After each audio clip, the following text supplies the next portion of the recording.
This is Rabbi Klein from the Greater Miami Jewish Federation. Of course, our hearts are all with the families that are missing loved ones today.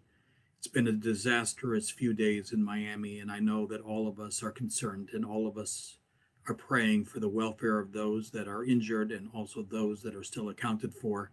I ask everyone at this moment, Jewish Miami, the Greater Miami Jewish Federation has opened up a mailbox to raise funds for these families and people that are really facing horrific situation right now. I ask you right now to open your hearts and to donate to this special campaign.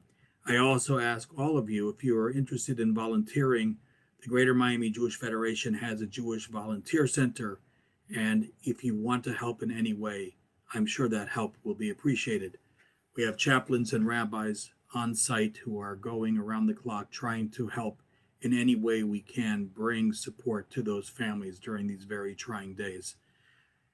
Given this tragedy in Surfside, what does our Parsha give us to support us at this time? And in fact, I think that the Parsha does give us some very powerful advice. In the person of the prophet Bilam, one of the most unlikely people in the entire Torah to give praise to the Jewish people. You see, the story is that Balak is afraid of what's going to be happening with the Jewish people as they go into the land of Israel. And Balak hires the prophet from Moab, Bilam, to curse the Jewish people. And of course, every time that Bilam goes to curse the Jewish people, God tells him, only bless the Jewish people. And instead of a curse to the Jewish people, Bilam ends up blessing the Jewish people. This happens a number of times to the aggravation of the king of Balak. Of course, if there's ever a story in the Torah that has humor, I think this week's Parsha is hilarious in that sense. However, at the very end of the Parsha, I want to share with you, Bilam, at his own will, turns and looks upon the camps of Israel. And for the first time, he really sees these people. He's not just standing above them in order to try to curse them and being coerced by God to bless them. But for the first time, he sees these people camped around a central tabernacle. And at that point, he's filled with the Spirit of God, the Torah tells us, and he begins to bless the Jewish people. This person who's considered an evil prophet of the Moabites. And he exclaims at that moment, and some of you may remember this verse, Ma tovu olecha Yaakov, mishkanotecha Yisrael. How goodly are your tents, O Jacob, your dwelling places, O Israel. Interestingly, these very words, uttered by a pagan prophet who tries to curse Israel, these same words are supposed to be said by every Jew as they walk into the synagogue every day of the year. The first thing that you say when you go into a synagogue is, Ma tovu olecha Yaakov, mishkanotecha Yisrael. How goodly are your tents, O Jacob, your dwelling places, O Israel. Why? Why this verse and why Bilam? Perhaps Bilam is looking at this camp and is realizing what is the key to the goodness of this people, Israel. And this idea of Jewish peoplehood can give us resilience at this time.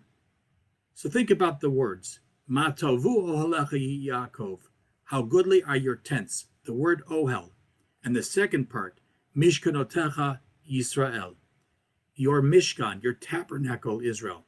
You have two words describing the camp of Israel, ohel and mishkan. Now in the Siddur, these two words are seen as a clear allusion to the tabernacle in the desert.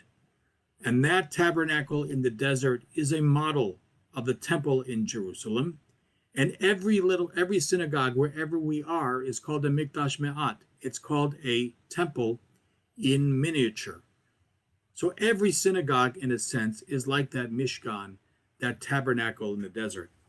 Interestingly, when the Torah tells us about the building of the Mishkan in the book of Exodus, the building of the tabernacle, there are actually three coverings upon the tabernacle.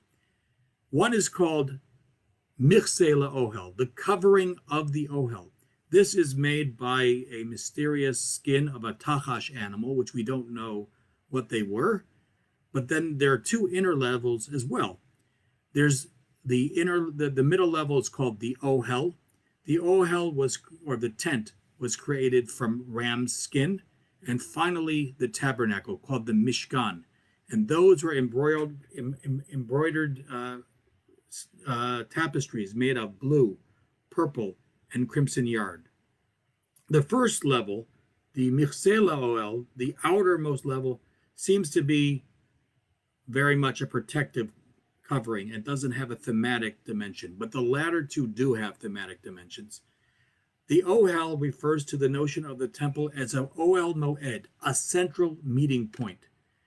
Just like Abraham sat in front of his Ohel, in front of his tent, and brought people together, that's what the Oel Moed was supposed to do in the desert, the meeting place. It was the place of prayer. It was the place of gathering of the people. It's a public place.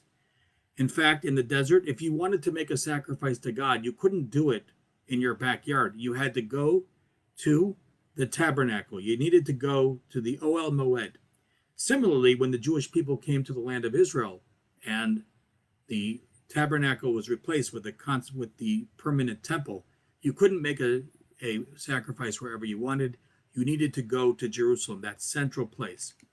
So the Oel Moed, the fixed meeting place, is a place of centrality, of gathering people together. However, there's the most innermost layer of the coverings of the tabernacle, and that's called the Mishkan. The Mishkan comes from the word to dwell within. We say, build me a mikdash, it says in the Torah. Vasuli mikdash v'shachanti betocham. Build me a tabernacle, and I will dwell within you. Therefore, Mishkan focuses on the inner life of the soul of an individual. We need to seek transcendence. The Mishkan was not just a gathering place. The tabernacle was not just a gathering place, but it was a place for a person to find soulful transcendence in this world, a connection to something beyond themselves. And we all need that. The Gemara in Sanhedrin points out these two dimensions. Rabbi Yochanan says, from the blessing of that wicked person, Bilam, you can ascertain what he really wanted to say, because Bilam transformed the curses that he wanted to say into blessings. He wanted to say that they should not have any synagogues or study hall, places of gathering. But instead he said, Ma tovu ohalecha Yaakov, how good are your tents, O Jacob. Jacob is said in the book of Genesis to be a person, Ish tam yoshev ohalim, a person that is simple and pure and sits in the tents. And the rabbis tell us those tents are the tents of the synagogues and the temple and the academies of Torah learning, places where people gathered. And furthermore, Bilam wanted to say that they shouldn't have the divine presence within them. But he ended up saying the following words: Umishkanotecha Yisrael, Matavu Alecha Yaakov, Umishkanotecha Yisrael, and your dwelling places, Israel. As we just said, the word Mishkan points to God's indwelling in this world. During these very difficult times that we find ourselves, we need to remember two keys to the spirit of the Jewish people, something that Bilam said, and this is going to keep us strong. We need to go to synagogue. We need to be there, and we need to be supportive to others.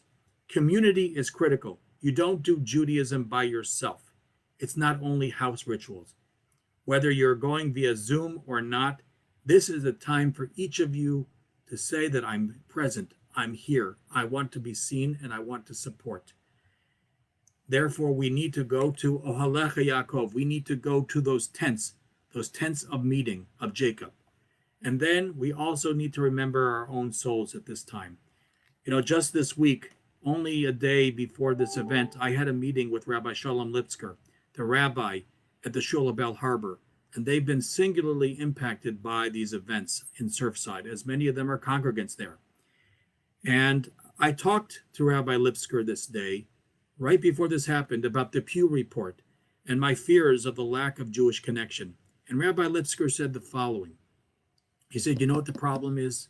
He said, many Jewish people, including some leaders, he said, have forgotten their transcendence. He said they forgot that they ultimately have a neshama, they have a soul We need to appeal to the soul of every Jew. And every Jew has a soul that's hidden in that needs to express itself, he said to me. Every Jew has that soul in which the divine resides. Rav Hutner, in a poem that he wrote, he writes, Bilvavi Mishkan Evne. I will build a tabernacle in my heart to you, God. We need to also go to synagogue. We need to go to a gathering place together, and we need to find that spiritual sustenance, especially now during these times of uncertainty. We need to raise our voice to the heavens, to Shemaim, and so therefore we need the Mishkan as well. So let's, this Shabbat, go to our tabernacles, go to our synagogue, go to the place of meeting, and find our transcendence within our own hearts. Wishing all of you a very Shabbat Shalom.